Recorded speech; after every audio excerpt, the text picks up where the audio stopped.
আসসালামু আলাইকুম রহমতুল্লাহি ওবারাকাতুহু। প্রতিদিনের মতো আজকে আপনাদের সামনে কবি আবুল আসাদ সাহেবের আমরা সেই জাতির বইয়ের গল্প নিয়ে এলাম। সেই সোনালী যুগের খালিফায়ে রাশেদার সোনালী যুগের গল্প। আসামির কাঠগড়ায় খলিফা আল মানসুর। খলিফা আল মানসুর এসেছেন মদিনায়। প্রধান কাজী ইবনে ইমরান বিচার সভায় বসে আছেন। একজন উটের মালিক এসে খলিফার বিরুদ্ধে তার কাছে নালিশ জানালো। অষ্টম শতকের সর্বশ্রেষ্ঠ সমৃদ্ধ ও উন্নত ইসলামী সাম্রাজ্যের অধিপতি খলিফা আল মানসুরের বিরুদ্ধে একজন উট চালক অভিযোগ এনেছে। একজন খলিফার বিরুদ্ধে অভিযোগ এনেছেন একজন উট চালক। সামান্য উট চালক সে নয়, জনগণের তখন ছিল পূর্ণ আত্মবিশ্বাস। সত্য ও আত্মপ্রত্যয়ে প্রদীপ্ত ছিল তাদের জীবন। জনগণের এই চেতনা ছিল জাগ্রত, আর খলিফাগঞ্জ যে জনগণের সেবক মাত্র সে সম্বন্ধেও তারা সচেতন ছিলেন। জনগণের দাবির কাছে, বলিষ্ঠ জনমতের কাছে নতি স্বীকার করতে খলিফারাও বিন্দু মাত্র কুণ্ঠাবোধ করতেন না। খলিফার কাছে কাজীর সমন এলো। কাজীর দরবারে তাকে হাজির হতে হবে। খলিফা আল মানসুর সঙ্গীদের বললেন, আমাকে আদালত ডেকেছে, সেজন্য আমাকে একাই যেতে হবে। সেখানে আমি একজন সাধারণ আসামি মাত্র। ঠিক সময়ে খলিফা হাজির হলেন কাজীর সম্মুখে। কাজী তার আসন থেকে উঠলেন না, যেমন কাজ করছিলেন তেমনি কাজ করে চললেন। বিচার হলো। কাজী খলিফার বিরুদ্ধে রায় দিলেন। রায় প্রকাশিত হওয়া মাত্র খলিফা হর্ষধ্বনি করে বলে উঠলেন, আল্লাহকে শত ধন্যবাদ আপনার এই বিচারের জন্য। আল্লাহ আপনাকে পুরস্কৃত করুন। আমি সামান্য 10,000 দিরহাম আপনাকে পুরস্কার দেবার জন্য আদেশ দিলাম। সেই মুসলমানের যুগ, সেই খালেফায়ে রাশেদার যুগ, সেই সাহাবা রাদিয়াল্লাহু আনহুদের যুগ। খুব বেশি দিনের কথা না, তারাও মানুষ ছিল। এই গল্পগুলো আপনাদের সামনে বলার উদ্দেশ্য যে আমরা ইচ্ছা করলে সেই যুগের কাছাকাছি যেতে পারি ইনশাআল্লাহ। আপনি সামান্য কয়েক তাল মাটি তুলতে পারলেন না? স্পেনে তখন হাকামের রাজত্ব। একদিন রাজধানীর নিকটবর্তী একটি স্থান তাকে আকৃষ্ট করল। সেখানে তার জন্য একটি রাজপ্রাসাদ নির্মাণের পরিকল্পনা তিনি ঠিক করে ফেললেন। স্থানটি ছিল এক বৃদ্ধার। বৃদ্ধা সেই স্থানের উপর একটি কুটিরে বাস করতেন। হাকাম স্থানটি উচিত মূল্যে খরিদ করার প্রস্তাব দিলেন, কিন্তু বৃদ্ধা রাজি হলেন না। তিনি দ্বিগুণ মূল্য দিতে চাইলেন, তবুও বৃদ্ধা সম্মত হলেন না। ক্রুব্ধ হয়ে হাকাম জোর করে স্থানটি বৃদ্ধার নিকট থেকে কেড়ে নিলেন। আর অল্পকালের মধ্যে সেই স্থানে বিরাট সুন্দর প্রাসাদ নির্মিত হলো। সম্মুখে তার একটি সুন্দর উদ্যান। বৃদ্ধা কিন্তু নিরুৎসাহিত হলেন না। তিনি সোজা কাজীর কাছে হাকামের বিরুদ্ধে নালিশ করলেন।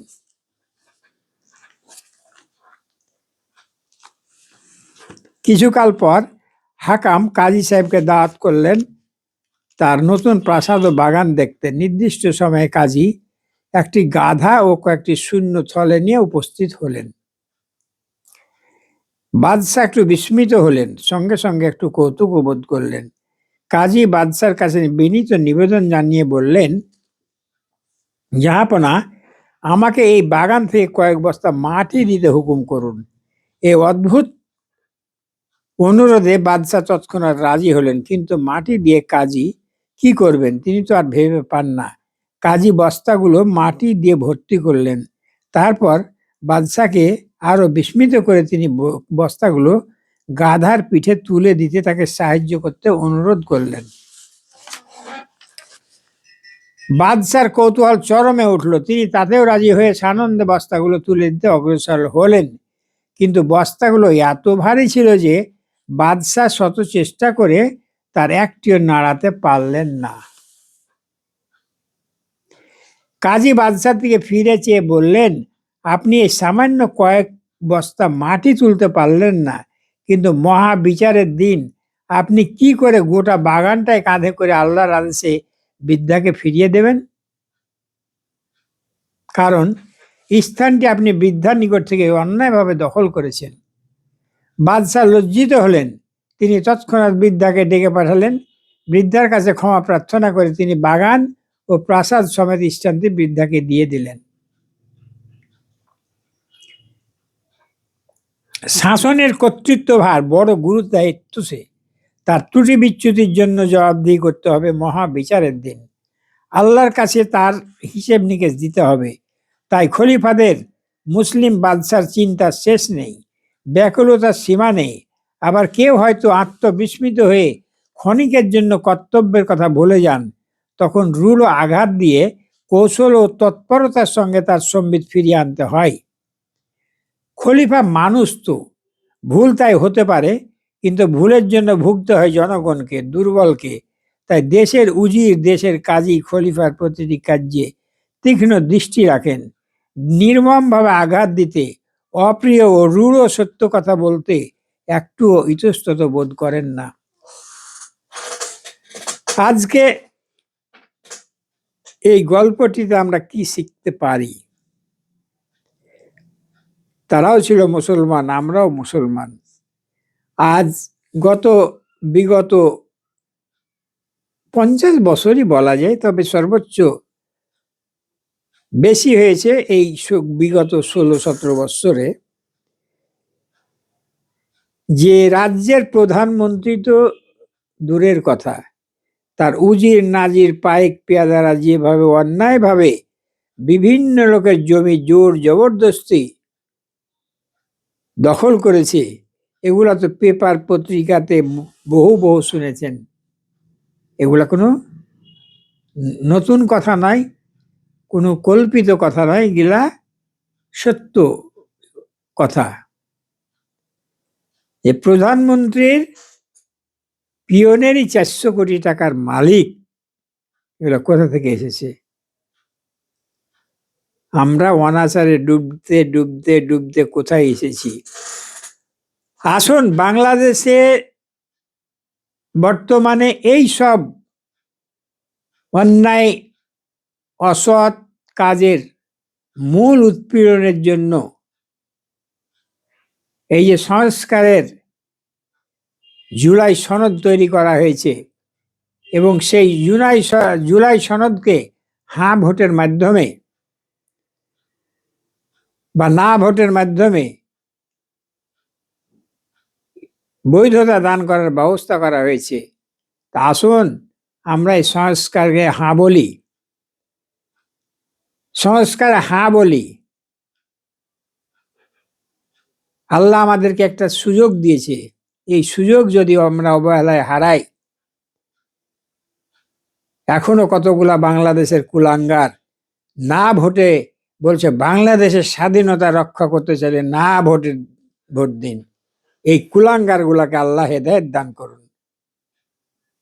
এরা কোন মাটির সন্তান, কোন রক্তের সন্তান? এরা কি করে বলতে পারে হাতে ভোট দেওয়া মানে স্বাধীনতার বিপক্ষে যাওয়া?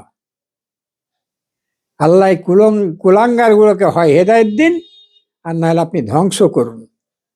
তা আসুন, আমি বিশেষ করে বাংলাদেশের যারা অ্যাকচুয়ালি নাগরিক, যারা বাংলাদেশকে ভালোবাসেন, আসুন আমরা হাঁকে জয়যুক্ত করি, এবং সেই সাথে 10 দলীয় জোটকে ভোট দেওয়ার মাধ্যমে আমরা বাংলাদেশে ইসলামী আইন, ইসলামী বিধান চালু করার প্রথম ধাপটা সম্পন্ন করি। আমার এই কথা আবার কেউ ভুল বুঝবেন না যে কালকেই জামাত বা 10 দলীয় জোট পাস করলেই শরিয়া আইন চালু হয়ে যাবে। এ ব্যাপারে আমি এর আগেও বলেছি যে অত সোজা না। প্রথম ধাপ, দ্বিতীয় ধাপ, তৃতীয় ধাপ, অনেক ধাপ আছে ভাই। তা আমরা শুরু করি, এবং এই যে খালেফা রাশেদার যুগের, সোনালী যুগের যে গল্পগুলা পড়ছেন, আপনার কি একবারও মনে হয় না যে এরকম শাসক আমাদের একবার আসুক? ইনশাল্লাহ এইবার যদি আপনারা এই 10 দলীয় জোটকে ভোট দিয়ে জয়যুক্ত করতে পারেন, ইনশাল্লাহ সেই ধরনের শাসকই আমরা পাবো ইনশাআল্লাহ। এ ব্যাপারে কোনো সন্দেহ নাই।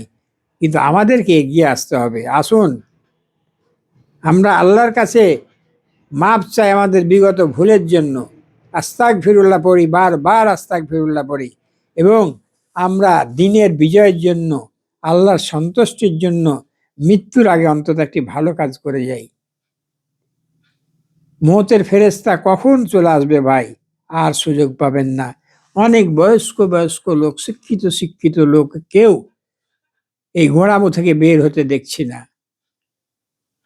পরকাল বলে তাদের কোনো চিন্তাই নাই। এটা খুবই দুঃখজনক।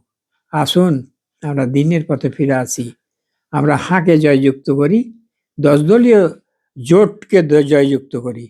আসসালামু আলাইকুম ওয়া রাহমাতুল্লাহি ওয়া বারাকাতুহু।